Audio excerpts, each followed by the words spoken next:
નમસ્કાર દર્શક મિત્રો, ટુડે ગુજરાતી ન્યૂઝમાં આપનું સ્વાગત છે. હું છું રીના.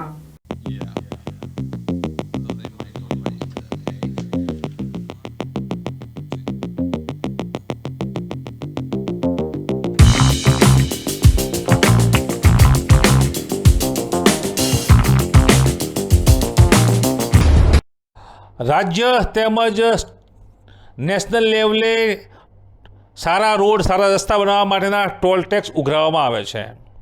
આજે વાત કરીશું બનાસકાંઠાના એવા રોડની કે જ્યાં મુખ્ય હાઈવે રોડ હોવા છતાં નેશનલ હાઈવેની જવાબદારી હોવા છતાં અને ટોલથી જે લોકો પૈસા ઉઘરાવે છે, ટોલ ટેક્સ ઉઘરાવે છે, તેવા ટોલ પ્લાઝાના સંચાલકોની જવાબદારી હોવા છતાં ક્યાંક ને ક્યાંક વાહન ચાલકો અકસ્માતનો ભોગ બને છે, ખાડાઓમાં ખાબકે છે, વાહનના ટાયર ફૂટે છે, વાહનમાં નુકસાન થાય છે.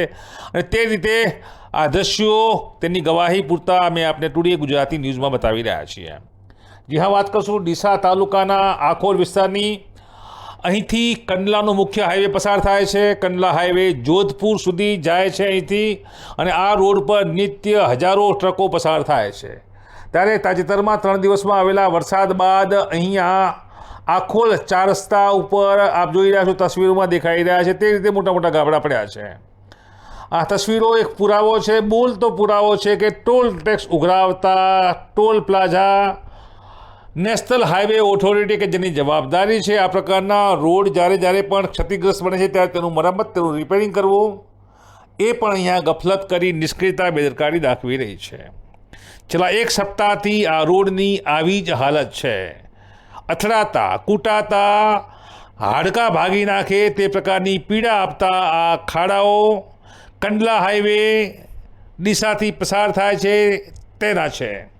આખોલ 4 રસ્તાના આ દ્રશ્યો છે. વરસાદી તબાહી બાદ અહીંયા આ પ્રકારના ખાડા પડ્યા છે. કોઈને પૂરવાની દરકાર નથી. નેશનલ હાઈવે ઓથોરિટી શું કહી રહી છે તે એક સવાલો ઉઠવા પામ્યા છે. ત્યારે આ વિસ્તારના લોકો આ ખાડાઓથી પરેશાન થયા છે અને ખાડાઓ પર સવાલ પણ ઉઠાવી રહ્યા છે. લાખો રૂપિયાનો નિત્ય toll tax national toll plaza બિલ્ડી ઉઘરાવી રહ્યું છે. લાખો રૂપિયાનો ટેક્સ કુચાવાડા તેમજ કંસારીના ટોલ ટેક્સના માલિકો, સંચાલકો ઉઘરાવી રહ્યા છે. આ ખાનગી સંચાલકોને ઘી કેળા છે. આ ખાનગી સંચાલકો વાહન ચાલકોને રોકી અને તેઓની પાસેથી લાખો રૂપિયા વસૂલે છે. અને આ વસૂલવાનું એકમાત્ર કારણ એ છે કે તેઓ જાહેર કરે છે, તેઓ દાવો પણ કરે છે કે આપ અમારા આ ટોલ ટેક્સથી જતા હાઈવે પરથી પસાર થશો, તમારી યાત્રા સુખરૂપ થશે. અમારા હાઈવે દમદાર છે, અમારા હાઈવે ચમકદાર છે, અમારા હાઈવે ક્ષતિગ્રસ્ત નથી. જોકે આ દ્રશ્યો ટોલ પ્લાઝા સંચાલકોની નિષ્ક્રિયતા, તેમની પોલ ખોલી રહ્યા છે. ત્યારે પીડિત રાહદારીઓ, પીડિત લોકો શું કહી રહ્યા છે તેને અભિપ્રાય જાણતા પહેલાં અમે આપને સૌથી વધુ એક દ્રશ્ય બતાવવા માંગીએ છીએ કે ટુડે ગુજરાતી ન્યૂઝની ટીમ જ્યારે આખોલ 4 રસ્તા પર ગ્રાઉન્ડ ઝીરો માટે પહોંચી ત્યારે એક કાર ચાલક અમારી નજર સામે, કેમેરાની ખુલ્લી આંખ સામે ખાડામાં ખાબક્યો હતો.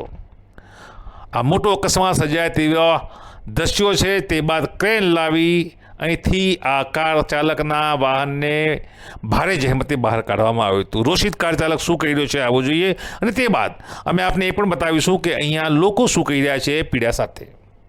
મારે આ રસ્તા રોજ હેડવું પડે. મારું રોજનું રૂટ 2 વાર ટાયર ફૂટી ગયા આ રોડ ઉપર. તો આ રોડ ખરાબ થઈ ગયો એટલે વ્યવસ્થા કરાવ થોડી જ છે. સરકારને નમ્ર વિનંતી છે એ રોડ વ્યવસ્થિત કરાવો થોડું. વરસાદના કારણે અહીંયા વારંવાર ખાડા પડવાથી સરકાર ક્યાંય બુડતી નથી. અહીંયા અમારા જીવના જોખમે ફરવાન થાય છે. અહીંયા વારંવાર કંઈક ને કંઈક બને છે બનાવ. ચાર રસ્તા ઉપર બધી જગ્યાએ ખાડા છે. પેલી જગ્યાએ પણ મોટા મોટા ખાડા છે. જીવના જોખમે ફરવાન થાય